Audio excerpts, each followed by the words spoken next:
फिर उन्होंने कोई आदमी मेरे घर पे भेजा है कि आपको ऐसे ऐसे अपने डीएसपी साहब बुला रहे हैं ऑफिसर मैस में।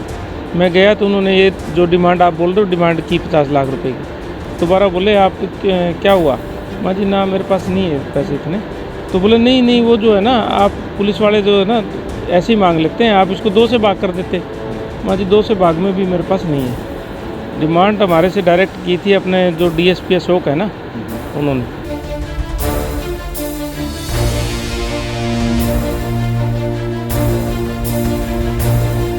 हिसार के पुलिस कप्तान डीआईजी बलवान सिंह राणा पर 25 लाख रुपए की रिश्वत मांगने के आरोप लगे हैं। यह संगीन आरोप शहर के प्रमुख कारोबारी प्रदीप नेहरा ने लगाए हैं। ऑटोमोबाइल सेक्टर के नामचीन कारोबारी प्रदीप नेहरा के अनुसार डीआईजी बलवान सिंह राणा ने पुलिस विभाग के एक बड़े अधिकारी के जरिए उनसे पहले 50 लाख रुपए की रिश्वत मांगी।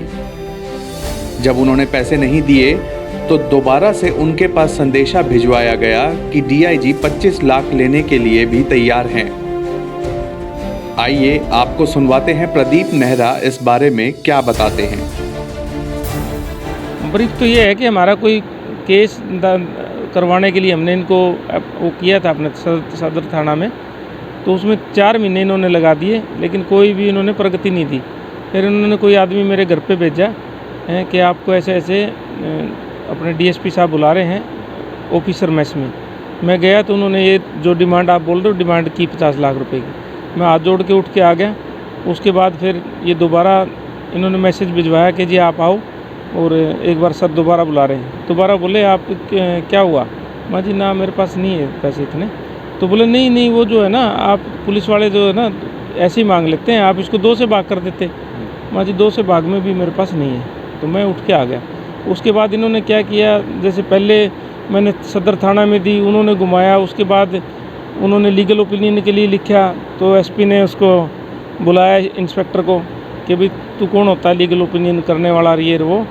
उन्होंने मार्क कर दी अपना डीएसपी अभिमन्यु लोहान जी हैं उनके पास भी रहे 15-20 दिन मेरे ख्याल में।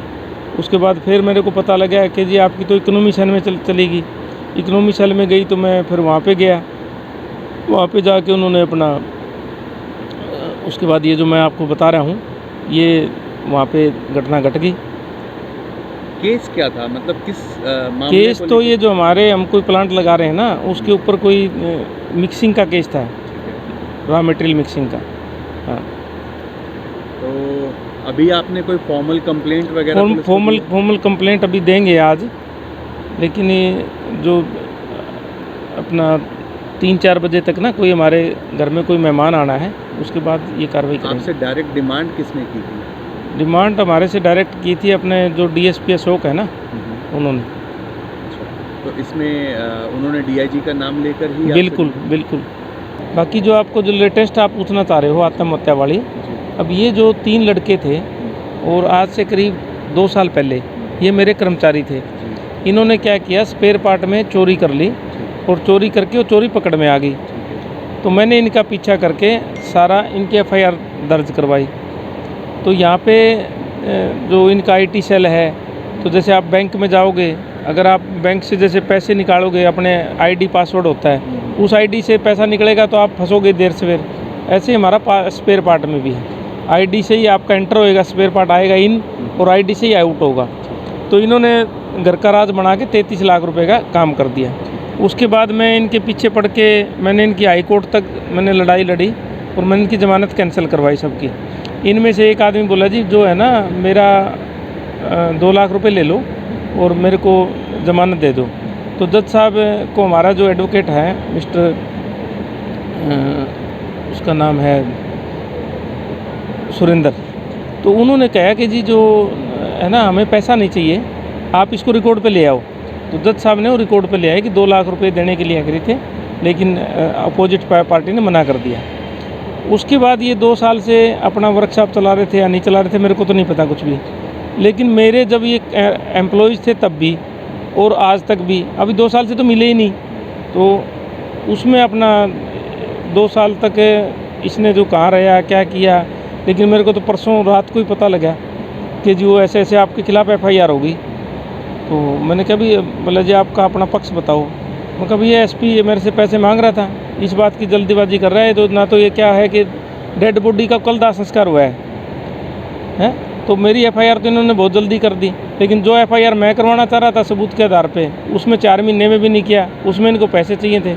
तो मैंने अपना वर्जन ना परसों ही रात को अपना भास्कर को अपना जागरण को दे दिया था। तो ये है मामला। अब मेरे ऊपर ये बताओ, मैं कोई आदमी मेरा एम्प्लॉयज है और 2 साल से पहले वो निकले हो गया, वो मर जाता है, तो प्रदीप नेहरा की जिम्मेवारी कहाँ फिक्स होगी इस बात में? आप पे दबाव बनाया जा रहा है? दबाव बनाया जा रहा है कि भाई इसको जैसे तैसे करके मरोड़ना है। भाई इतना कमज़ोर नहीं हूँ। मैंने भी आपके चैनल के माध्यम से ये बोल दिया है कि मैं ना तो कोई ज़मानत लगाऊंगा, ना मेरे को गिरफ्तार करेंगे उसके बाद ज़मानत लगाऊंगा। मैंने संघर्ष करके करप्ट सिस्टम को ठीक करना है। आप पर ही दबाव क्यों बनाया जा रहा है? मेरे पर दबाव क्यों बनाया जा रहा था? आप एसपी से पूछो ये बात। तो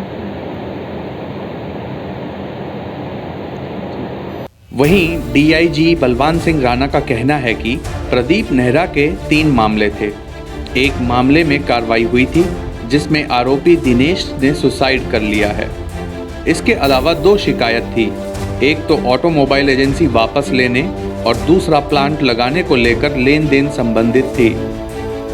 दोनों ही मामलों की जांच हुई थी, जिन्हें आरोप सही नहीं मिलने पर कैंसिल करके दफ्तर दाखिल कर दिया गया था। उन्होंने बताया कि रुपए मांगने का आरोप निराधार है और न ही किसी ने डिमांड की है।